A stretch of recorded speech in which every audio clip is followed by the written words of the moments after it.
এই মুহূর্তে সব থেকে গুরুত্বপূর্ণ খবর, তোমরা যারা এএনএম, জিএনএম, জেনপাস, ইউজি বা অন্যান্য এন্ট্রান্স এক্সামিনেশন দেবে বা চাকরির পরীক্ষা দেবে তাদের জন্য অত্যন্ত গুরুত্বপূর্ণ খবর।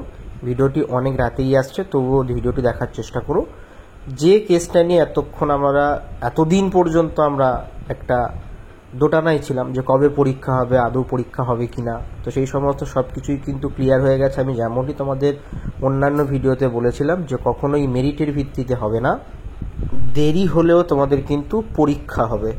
তো জেনপাস, ইউজি, এএনএম, জিএনএম এর ফর্ম ফিল আপের নোটিফিকেশান চলে আসবে, যেমনটি জানিয়েছিলাম জুন মাসের ফার্স্ট উইক সেকেন্ড উইকের মধ্যে। ডাব্লিউবিজেই রেজাল্টও ডিক্লেয়ার হয়ে যাবে 3-4 দিনের মধ্যে। তার কারণ ওবিসি কেস কিন্তু মিটে গেছে। ওবিসি কেস মিটে গেছে এইভাবেই, হাইকোর্টের ডিভিশন বেঞ্চ যে পরামর্শ রাজ্য সরকারকে দিয়েছিল, রাজ্য সরকার কিন্তু সেই পরামর্শ মেনে নিয়েছে এবং নিজেদের রাজ্যের ওবিসির সংরক্ষণ নীতি কিন্তু একটা চূড়ান্ত হয়ে গেছে, যেটা কয়েকদিনের মধ্যেই কিন্তু অ্যাপ্লিকেবল হয়ে যাবে এবং অ্যাপ্লিকেবল হয়ে গেলেই সমস্ত পরীক্ষার কিন্তু ফর্ম ফিল আপ শুরু হবে। যেগুলো রেজাল্ট বাকি আছে, রেজাল্ট কিন্তু ডিক্লেয়ার হয়ে যাবে। চলো আমরা বিস্তারিত শুনে নিই যে চূড়ান্ত কেমন কি হলো, কতগুলো নতুন ক্যাটাগরি ইনক্লুড হলো কিনা ওবিসিতে, সব কিছু আমরা জেনে নেবো। তাই ভিডিওটি শেষ পর্যন্ত দেখো এবং যারা নতুন চ্যানেলটি সাবস্ক্রাইব করে নাও এরকম তথ্য সবার আগে, সবচেয়ে আগে পাওয়ার জন্য। এই মুহূর্তের গুরুত্বপূর্ণ খবর, হাইকোর্টের ডিভিশন বেঞ্চের রায়কে মান্যতা, ওবিসি সংরক্ষণ নীতি চূড়ান্ত করল রাজ্য। বিস্তারিত জানবো প্রতিনিধি সোমরাজের সঙ্গে। সোমরাজ, দেখো, অত্যন্ত গুরুত্বপূর্ণ ওবিসি সংরক্ষণ নীতি চূড়ান্ত করলো রাজ্য, এবং যেটা নবান্ন সূত্রে খবর, রাজ্য বিধানসভার অধিবেশন যখন 9 তারিখ থেকে শুরু হবে সেই সময় গোটা বিষয়টি পেশ করা হবে রাজ্য বিধানসভায় বলে সূত্র মারফত জানা যাচ্ছে।